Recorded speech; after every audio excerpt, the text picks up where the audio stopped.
রাজনৈতিক দলগুলো যেভাবে একমত পোষণ করবে সেভাবেই সংস্কার করা হবে বলে জানিয়েছেন আইন উপদেষ্টা ডক্টর আসিফ নজরুল। বিকেলে রাজধানী বিচার প্রশাসন প্রশিক্ষণ ইনস্টিটিউটে আয়োজিত the code of criminal procedure অর্ডিন্যান্সের ওপর এক মতবিনিময় সভা শেষে কথা বলেন উপদেষ্টা।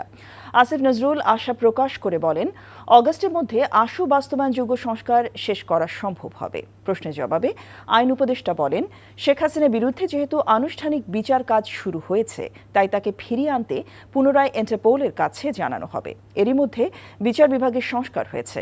জুলাই 4টা হলে সংবিধান সংস্কারের ক্ষেত্রে সেটি প্রয়োগ হবে বলে মনে করেন আইন উপদেষ্টা। সরকার এমন একটা বিচার ব্যবস্থায় রেখে যেতে চায় যেন ভবিষ্যতে কোনো শাসকের জন্য ফ্যাসিবাদ কায়েম করা কঠিন হয়। কিন্তু যে সমস্ত সংস্কারের ক্ষেত্রে রাজনৈতিক দলের ঐক্যমত্য প্রয়োজন, প্রধানত সংবিধান পরিবর্তন বিষয়ক, সেই সমস্ত ক্ষেত্রে আমরা ওয়েট করছি।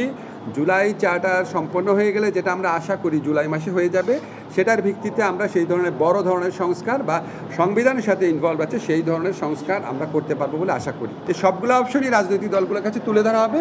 ওনারা যে এই বিষয়ে ঐক্যমত পোষণ করে সেটাই করবো। রাজনৈতিক দলকে কোনোভাবেই এই ঐক্যমতকে পাশ কাটিয়ে অন্তত সংবিধান পরিবর্তনের কোনো রকম চেষ্টা আমরা করব না।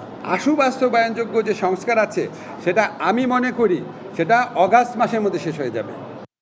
এই ঈদে জামা জুতো অ্যাক্সেসরিজের ডিসকাউন্ট।